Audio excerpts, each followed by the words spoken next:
नमस्कार साथियों, आज बीएस महाविद्यालय के ऑनलाइन प्लेटफॉर्म पर आपका स्वागत है। आज हम पढ़ने वाले हैं हाइड्रोजन बॉन्डिंग। ठीक है, इसकी पहली क्लासेस में हम लोग कुछ हाइड्रोजन बॉन्डिंग के बारे में थोड़ा बहुत इंट्रोडक्शन पढ़ लिया है, लेकिन यहाँ पर हम पूरे तरीके से हाइड्रोजन बॉन्डिंग होती क्या है, इनके कितने प्रकार होते हैं, इनकी प्रॉपर्टी क्या होती हैं और आखिरकार ये वाटर मालिक्यूल में भी इनकी क्या इंपॉर्टेंस है, उन सब चीज़ को भी देखेंगे। ठीक है, तो स्टार्ट करते हैं हाइड्रोजन बॉन्डिंग के इंट्रोडक्शन से।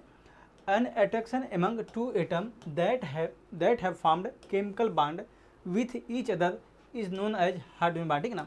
अब यहाँ बताया जा रहा है कि कोई दो एटम है, ठीक है, इनके बीच में अगर कोई अट्रैक्शन हो रहा है तो उनको इन दोनों बीच में अट्रैक्शन हो रहा है तो इसको हम बोलते हैं केमिकल बॉन्ड। ठीक ना, जैसे दो बॉन्ड किसी भी बॉन्ड के थ्रू दो एटम हैं, अगर वो किसी बॉन्ड के थ्रू एक दूसरे के जुड़े हुए हैं तो उसको हम बोलते हैं केमिकल बॉन्ड। ठीक ना, इस केमिकल बॉन्ड में अगर हम देखें, अगर एक एटम हाइड्रोजन हो और दूसरा एटम आपका इलेक्ट्रोनेगेटिव एटम हो, और जो इलेक्ट्रोनेगेटिव एटम होता है आपका वो आपके होने चाहिए ऑक्सीजन, क्लोरीन या फ्लोरीन। ठीक है ना, या फिर आपके नाइट्रोजन भी होता है, वो भी हो। अब बेसिकली अगर यहाँ पे जो आपका दूसरा एटम होता है वो इलेक्ट्रोनेगेटिव एटम होना चाहिए। अगर हाइड्रोजन और दूसरा आपका जो एटम होगा वो इलेक्ट्रोनेगेटिव एटम होता है, उन दोनों के बीच में अगर बॉन्डिंग हो रही है तो ऐसे अट्रैक्शन को हम बोलते हैं हाइड्रोजन बॉन्डिंग। ठीक है ना, तो यही चीज़ यहाँ लिखी गई हैं कि an attraction among two atom that formed chemical bond with each other is known as hydrogen bond. One of the atom is hydrogen while the other might be oxygen, chlorine, fluorine. ठीक ना, तो जो hydrogen bonding होती है ये आपके दो atom bonding करते हैं। इसमें पहला एटम आपका ऑक्सीजन हो सकता है, तो पहला एटम आपका हाइड्रोजन होगा ही होगा, और दूसरे एटम में अगर बात की जाए यहाँ पे आपके इलेक्ट्रोनेगेटिव एटम होते हैं। इनमें आप देख सकते हैं ऑक्सीजन हो सकता है, क्लोरीन हो सकता है, फ्लोरीन हो सकता है, नाइट्रोजन हो सकता है। ठीक ना, ये आइटम आपके रहेंगे, और इन्हीं जो ये चारों एटम हैं इनसे आप बोल सकते हैं हाइड्रोजन एटम अटैच रहते हैं। ठीक ना, तो इसमें आप देखेंगे जो हाइड्रोजन आपका है वो आपका इलेक्ट्रोपॉजिटिव एटम होता है, जबकि जो ये आपके एटम मिल रहे हैं आपको ये आपके इलेक्ट्रोनेगेटिव एटम है। ठीक ना, तो यहाँ पे एक इलेक्ट्रोपॉजिटिव एटम, दूसरा आपका इलेक्ट्रोनेगेटिव एटम होता है। इन दोनों के बीच में इलेक्ट्रॉन की शेयरिंग हो जाती है, जिसकी वजह से बोल सकते हैं कि आपका हाइड्रोजन बॉन्डिंग फॉर्म होता है। ठीक है, hydrogen bond can occur between atom with in a molecule. ठीक है ना, तो जो हाइड्रोजन बॉन्डिंग होती है वो आपके दो तरीके से हो सकती है। पहला आपको होगा कि आप दो एटम लिए हैं, ठीक है, दो आपके मालिक्यूल हैं। ठीक है, आपके ऐसे समझिए आप दो मालिक्यूल लिए हैं, ठीक है, ए और बी, इन दोनों के बीच में हो सकती है बॉन्डिंग। ठीक है ना, आप कह दीजिए अगर इन दोनों के बीच में दो मालिक्यूल के बीच में अगर बॉन्डिंग हो रही है तो ये आपका ये अलग प्रकार का हाइड्रोजन बॉन्डिंग बोलते हैं इसको। अगर एक ही मालिक्यूल है और उसी के बीच में ही बॉन्डिंग हो रही है तो यहाँ का आपका अलग प्रकार का बॉन्डिंग मिलता है। ठीक है ना, देखने को मिलता है। तो देखते हैं ये, it is not strong as ionic covalent bond but it's more powerful than van der Waals force. ठीक है ना, तो जो हाइड्रोजन बॉन्डिंग होती है यूँ कहा जाए तो आपका जो आयनिक बॉन्ड होता है, आयनिक बॉन्ड से और कोवेलेंट बॉन्ड, ठीक है, इससे ये कमज़ोर होता है। ठीक है ना, इन दोनों बांड से ये जो हाइड्रोजन बॉन्डिंग होती है ये इन दोनों बांड से कमज़ोर होता है, लेकिन जो वान डर वाल्स अट्रैक्शन होता है इससे ये मजबूत होता है। ठीक है ना, तो कुल मिला के अगर इनके हम क्रम देखा जाए तो वान डर वाल्स जो फोर्स होगा वो सबसे वीकर आएगा, उसके बाद आपका आता है हाइड्रोजन बॉन्डिंग, और उसके बाद आप बोल सकते हैं कोवेलेंट या फिर आयनिक बॉन्ड आते हैं। ठीक ना, तो कुल मिला के जो हाइड्रोजन बॉन्डिंग होगी वो आपके तीसरे पोजीशन पे आती है इन टर्म ऑफ स्ट्रेंथ। ठीक है ना, या फिर पावरफुल, कितना कौन मजबूत है। ठीक है ना, तो सबसे ज़्यादा आप कहेंगे आयनिक बॉन्ड मजबूत होता है, उसके बाद कोवेलेंट आता है, उसके बाद हाइड्रोजन बॉन्ड आता है, उसके बाद आपका उसके बाद वान डर वाल्स फोर्स अट्रैक्शन आता है। ठीक है ना, तो इस प्रकार से इसका क्रम होता है। ठीक है, अब अगर हाइड्रोजन बॉन्डिंग की बात की जाए, ये आपका H2 मालिक्यूल है। ठीक है ना, ये आपका ऑक्सीजन मालिक्यूल है ये। ठीक है, ये ऑक्सीजन मालिक्यूल है, ये आपका हाइड्रोजन है और ये आपका हाइड्रोजन है। ठीक है ना, अब दूसरा मालिक्यूल ये है वाटर का, ये आपका ऑक्सीजन, हाइड्रोजन। ठीक है, इस प्रकार से देख लीजिए यहाँ पे। अब ये हाइड्रोजन देख रहे हैं आप, इस हाइड्रोजन और इस ऑक्सीजन के बीच में जो बॉन्ड बन रहा है यही बॉन्ड आपका है हाइड्रोजन बॉन्ड। ठीक है ना, जबकि यहाँ पे ऑक्सीजन और जो ये हाइड्रोजन है इसके बीच में जो बॉन्ड बन रहा है ये आपका कोवैलेंट बॉन्ड बन रहा है। ठीक है, सहसंयोजक बंध है। और एक चीज़ और ध्यान दीजिए, ये आपका अलग H2O मालिक्यूल है, और ये जो मालिक्यूल आपका है ये अलग H2O मालिक्यूल है, ठीक है ना। तो ये दो अणुओं के बीच में बंध बन रहा है, ठीक ना। इसलिए ऐसे हम बॉन्ड को बोलते हैं इंटरमालिक्यूलर हाइड्रोजन बॉन्डिंग, ठीक है। जब दो अणुओं के बीच में कोई हाइड्रोजन बॉन्डिंग होती है तो उसको हम बोलते हैं इंटरमालिक्यूलर हाइड्रोजन बॉन्डिंग। जबकि अगर एक ही एटम के बीच में एक ही मालिक्यूल के बीच में अगर हाइड्रोजन बॉन्डिंग हो रही है तो उसको हम बोलते हैं इंट्रा मालिक्यूलर हाइड्रोजन बॉन्डिंग, ठीक है ना। तो ये आप देख सकते हैं जो हाइड्रोजन जो H2O मालिक्यूल में वहाँ पे जो बॉन्डिंग होती है वो आपका इंटर मालिक्यूलर हाइड्रोजन बॉन्डिंग होती है, क्योंकि यहाँ पे एक मालिक्यूल यहाँ पे है, एक मालिक्यूल यहाँ पे है, और इस हाइड्रोजन की जो इलेक्ट्रॉन है, इस हाइड्रोजन का इलेक्ट्रॉन की जो शेयरिंग हो रही है इस ऑक्सीजन के साथ भी हो रही है, इस ऑक्सीजन के साथ भी हो रही है। तो जिसकी वजह से बोल सकते हैं कि इस हाइड्रोजन और ऑक्सीजन के बीच में एक हाइड्रोजन बॉन्ड बन जाता है, और यहाँ पे जो हाइड्रोजन ये है इसके ऊपर एक पॉजिटिव चार्ज बन जाता है और इस पर एक पार्शियल नेगेटिव चार्ज बन जाता है, ठीक है ना। ऐसा क्यों होता है? क्योंकि जो इलेक्ट्रॉन होता है यहाँ पे, इलेक्ट्रॉन जो होता है हाइड्रोजन का, ये जानते हैं ऑक्सीजन आपका इलेक्ट्रोनेगेटिव एटम होता है, तो ये अपनी तरफ अट्रैक्ट करता है, जिसकी वजह से क्या होगा, यहाँ पे अनइक्वल डिस्ट्रीब्यूशन ऑफ इलेक्ट्रॉन हो जाता है, जिसकी वजह से ऑक्सीजन के पास आपका पार्शियल पॉजिटिव चार्ज आ जाता है, क्योंकि ये इलेक्ट्रॉन ऑक्सीजन को देता है। और यहाँ पे जो ऑक्सीजन है जब इलेक्ट्रॉन लेता है तो यहाँ पे बोल सकते हैं पार्शियल नेगेटिव चार्ज आ जाता है, ठीक ना। उसी क्रम में हर जगह हाइड्रोजन पे भी यहाँ पॉजिटिव चार्ज आ जाता है पार्शियल, यहाँ पे आपका पार्शियल नेगेटिव चार्ज, यहाँ पे आपका पार्शियल पॉजिटिव चार्ज, यहाँ पे भी आपका पार्शियल पॉजिटिव चार्ज, ठीक ना। इस प्रकार से आपका हाइड्रोजन बॉन्डिंग बनता रहता है, ठीक है। ये आपका वाटर केस में होता है, ठीक है। अब देखते हैं रीजन ऑफ हाइड्रोजन बॉन्डिंग, ठीक है ना। तो जो हाइड्रोजन बॉन्डिंग होता है उसके कारण क्या होते हैं, उसका बनने का कारण क्या है उसको देखते हैं, ठीक है। The shared electron paired between oxygen and hydrogen is pulled towards the more electronegative atom due to the presence of very electronegative atoms such as oxygen or nitrogen, ठीक ना। अब होता क्या है, जैसे आपने देखा हाइड्रोजन और ऑक्सीजन, ठीक है, या फिर यहाँ पे नाइट्रोजन हो सकता है, ठीक है, या फ्लोरीन हो सकता है, या फिर क्लोरीन, ठीक है। अब जानते हैं ऑक्सीजन के पास जो हाइड्रोजन के पास इलेक्ट्रॉन है, जब ये अटैच होता है ऑक्सीजन, नाइट्रोजन, फ्लोरीन या फिर क्लोरीन के साथ, ठीक ना। हम बात कर लेते हैं मान लीजिए H2O केस में, और यहाँ पे जब H2O केस बात की जाएगी तो यहाँ मान लीजिए अभी ऑक्सीजन है, ठीक है ना। अगर यहाँ पे देखेंगे ये जो हाइड्रोजन है ये आप जानते हैं इलेक्ट्रोपॉजिटिव एटम है और ऑक्सीजन आपका इलेक्ट्रोनेगेटिव एटम है, ठीक है ना। तो यहाँ का जो इलेक्ट्रॉन है ऑक्सीजन का हाइड्रोजन का, ये ऑक्सीजन अपनी तरफ खींचता है, जिसकी वजह से यहाँ पे एक पार्शियल पॉजिटिव चार्ज बनता है और यहाँ पे आपका एक पार्शियल नेगेटिव चार्ज बनता है, ठीक है ना। जिसकी वजह से एक यहाँ पे बॉन्डिंग बनती है, इनके बीच में एक बॉन्ड बनता है, जो आप इसको दिखाने के लिए एक डॉटेड स्ट्रक्चर में दिखाते हैं, ठीक है, हाइड्रोजन बॉन्डिंग को। तो आप इस पर से बोल सकते हैं कि इनके बीच में बॉन्डिंग बन जाती है और एक आपका इंटरेक्शन होता है, ठीक है। The formation of two partial dipole is caused by the unequal distribution of electron पे, ठीक है ना। अब जैसे जानते हैं जब इलेक्ट्रॉन ये अपनी तरफ ऑक्सीजन अट्रैक्ट करता है, खींचता है, तो यहाँ पे इलेक्ट्रॉन का डिस्ट्रीब्यूशन अनइक्वल हो जाता है, और जिसकी वजह से आपका पार्शियल पॉजिटिव चार्ज बनता है हाइड्रोजन पे और पार्शियल नेगेटिव चार्ज बनता है ऑक्सीजन पे, ठीक है ना।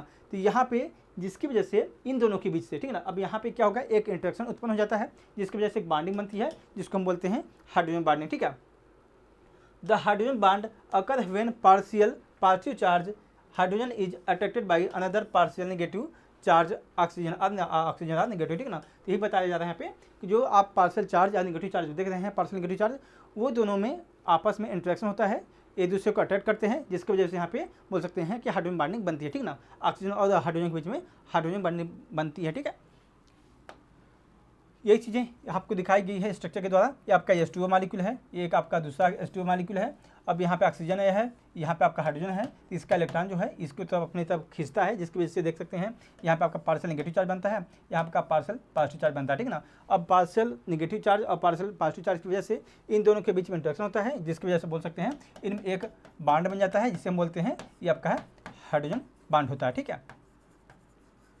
ये हुआ आपके हाइड्रोजन बॉन्ड का उत्पन्न कैसे होता है, ठीक है, उत्पत्ति कैसे होती है, ठीक है। अब देखते हैं टाइप ऑफ हाइड्रोजन बॉन्डिंग, ठीक है ना। तो हाइड्रोजन बॉन्डिंग कितने प्रकार के हो सकते हैं उनको देखते हैं, ठीक है। Hydrogen bonding can take place between atom in same molecule और between atom in distinct molecule, ठीक है ना।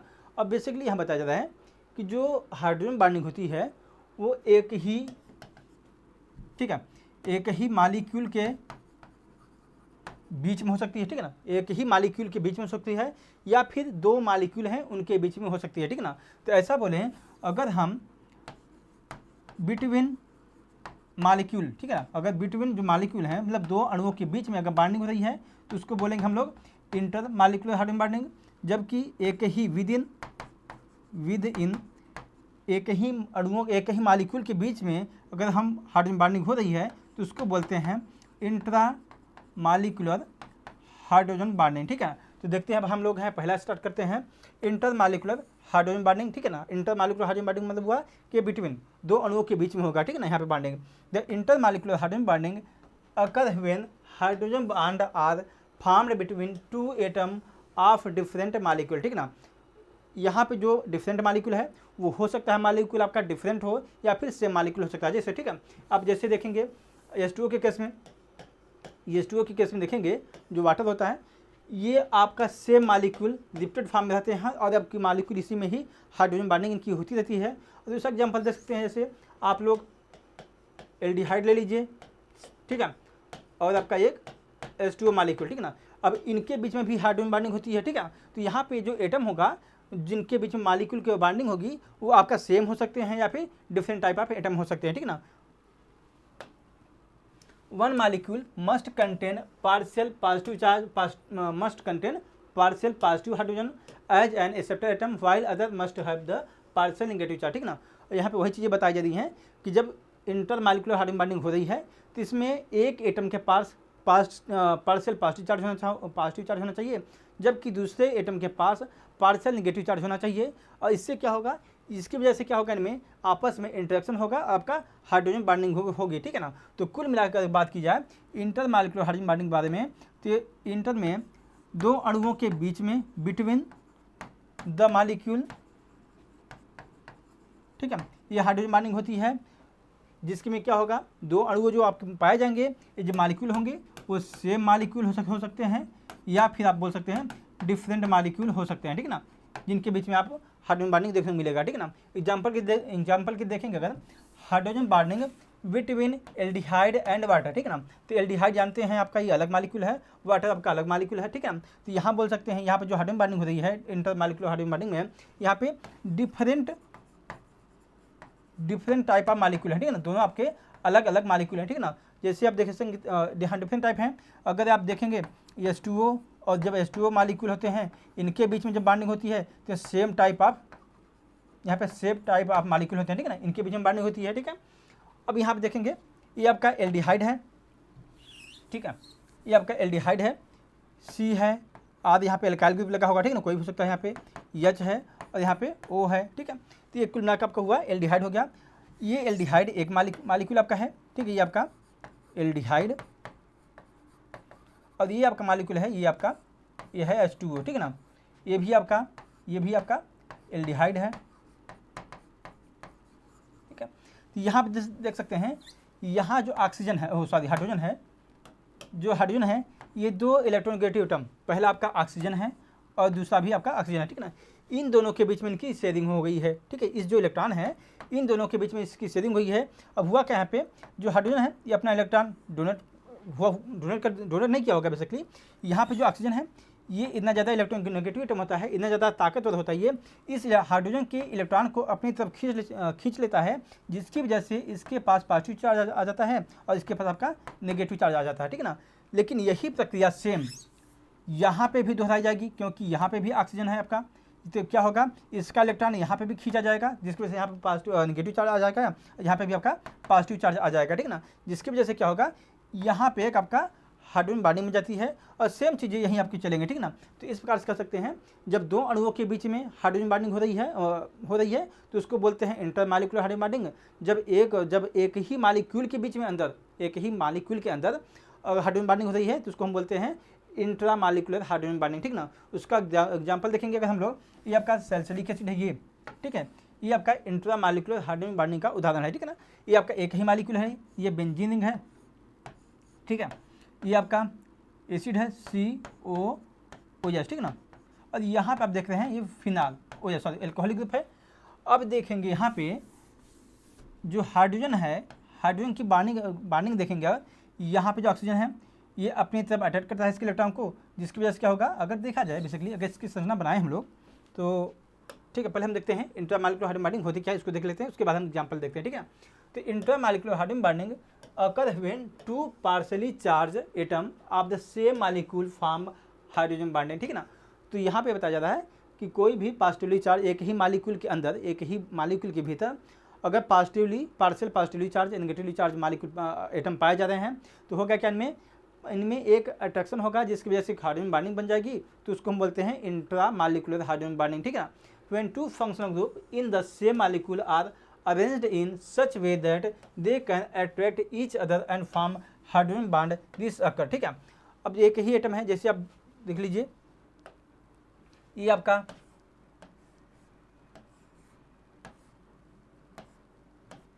ठीक है, ये आपका था बेंजोइक एसिड, ऐसे बोलेंगे। ठीक है ना, अब यहाँ पे आपका कर देते हैं ये ऑक्सीजन और हाइड्रोजन। ठीक है ना, अब ये नॉर्मली यही है, इसको हम बोलते हैं सैलिसिलिक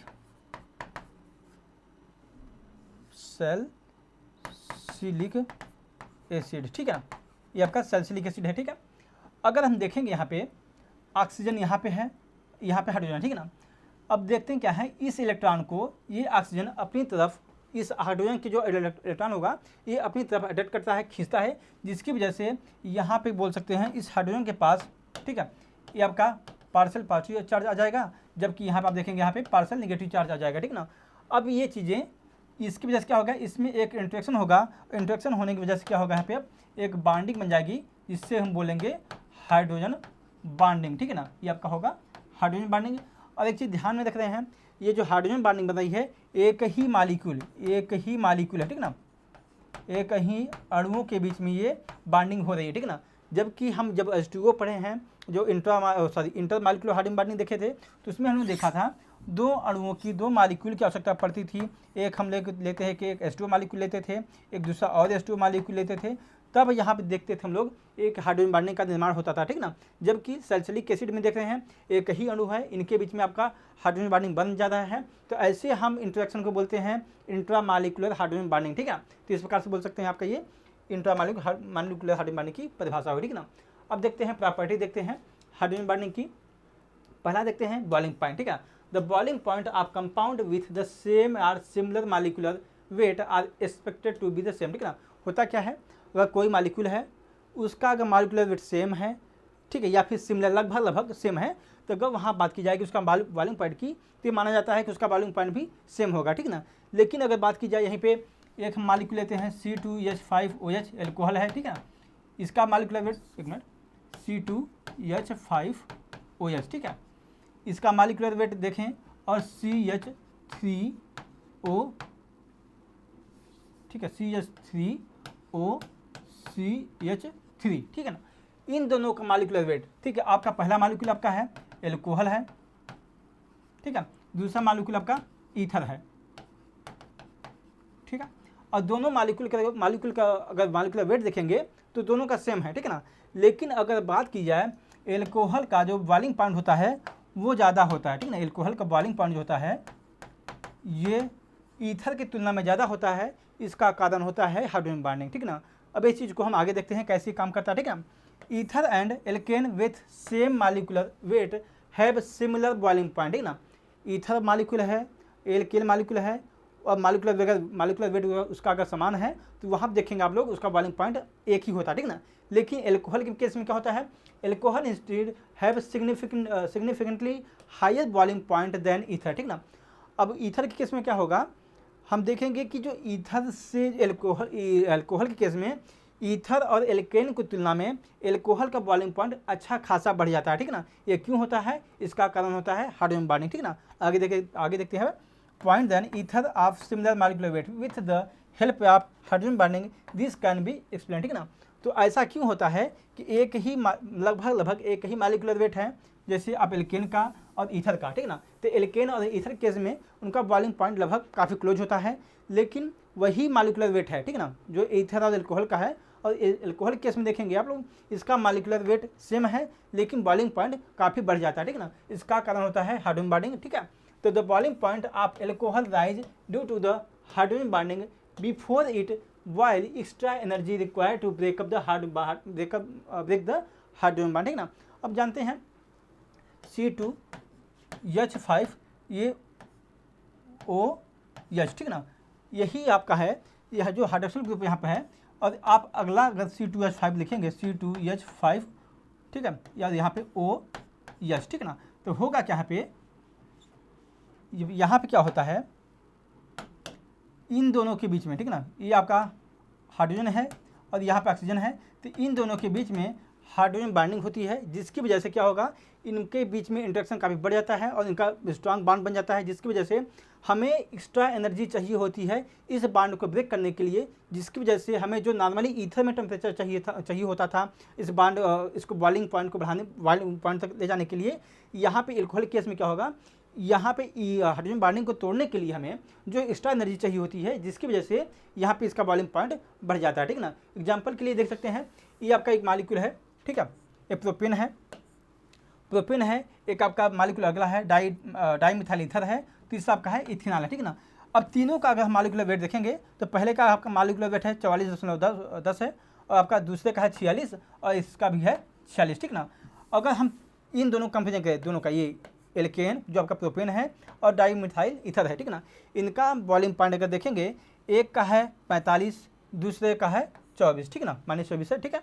अगर देखेंगे हम यही चीज़ देखेंगे, अगर अब एथेनॉल के साथ कंपेरिजन करते हैं, ये आपका ईथर है, इसका मॉलिक्यूलर वेट भी 46 है, इसका मॉलिक्यूलर वेट भी 46 है, ठीक है ना।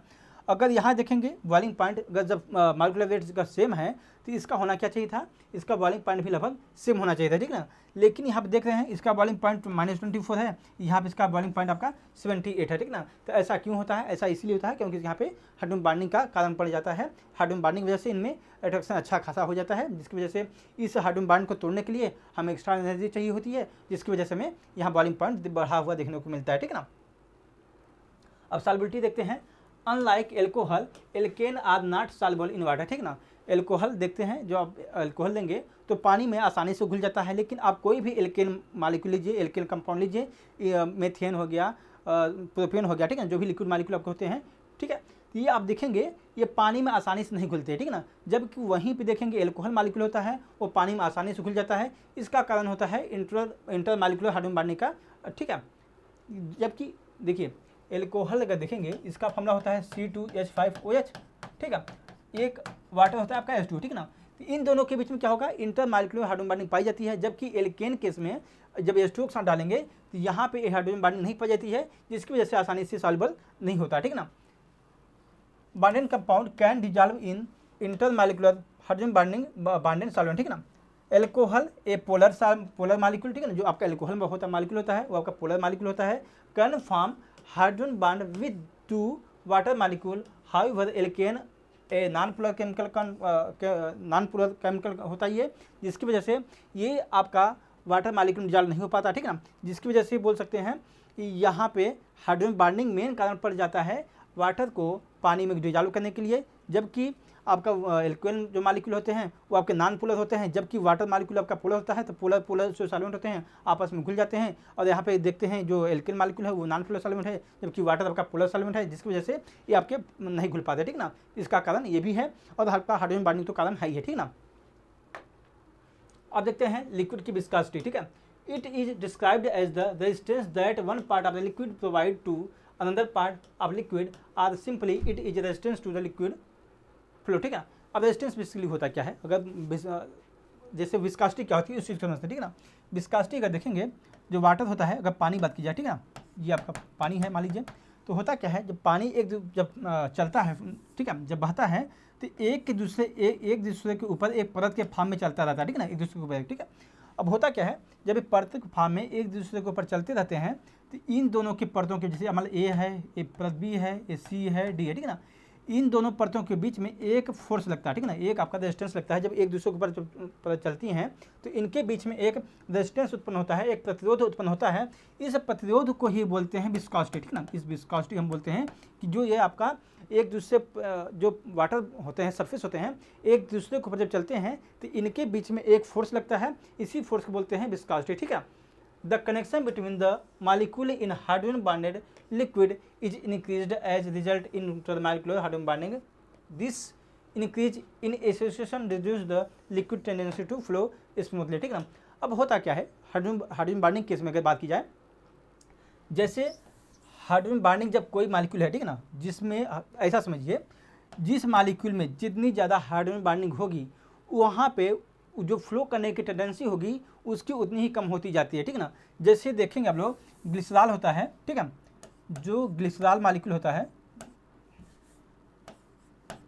ठीक है, एक ग्लिसरॉल होता है आपका H2O होता है, ठीक है ना। तो H2O का जो फ्लो करने की टेंडेंसी होती है, जो पानी की टेंडेंसी होती है वो ज़्यादा होता है, जबकि ग्लिसरॉल देखेंगे इसकी फ्लो करने की टेंडेंसी कम होती है, ठीक है ना। ये आप बोल सकते हैं इसमें विस्कोसिटी या बोलें या फिर श्यानता बोलें, इसमें श्यानता ज़्यादा पाई जाती है, जबकि H2O मालिक्यूल में जो वाटर होता है इसमें श्यानता नहीं पाई जाती है, इसलिए H2O मालिक्यूल आसानी से फ्लो हो जाता है, जबकि ग्लिसरॉल जो मालिक्यूल होता है आसानी से फ्लो नहीं होता है। अब इसका कारण ये होता है क्योंकि यहाँ पर देखेंगे 4 हाइड्रोक्सिल OH ग्रुप पाए जाते हैं इसमें, ठीक है ना, 4 हाइड्रोक्सिल ग्रुप पाए जाते हैं जो एक दूसरे से हाइड्रोजन बॉन्डिंग निर्माण करते हैं। यहाँ पे 4 हाइड्रोजन बॉन्डिंग पाई जाती है, ठीक है, 4 हाइड्रोजन बॉन्डिंग पाई जाती है, ठीक है ना।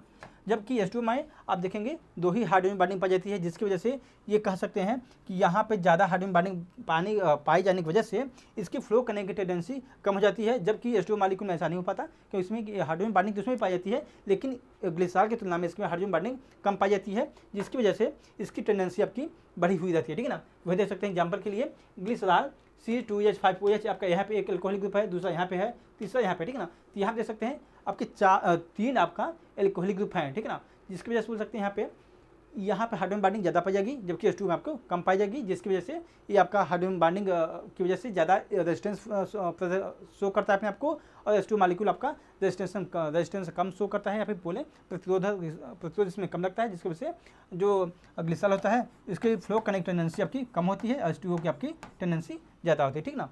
यही तक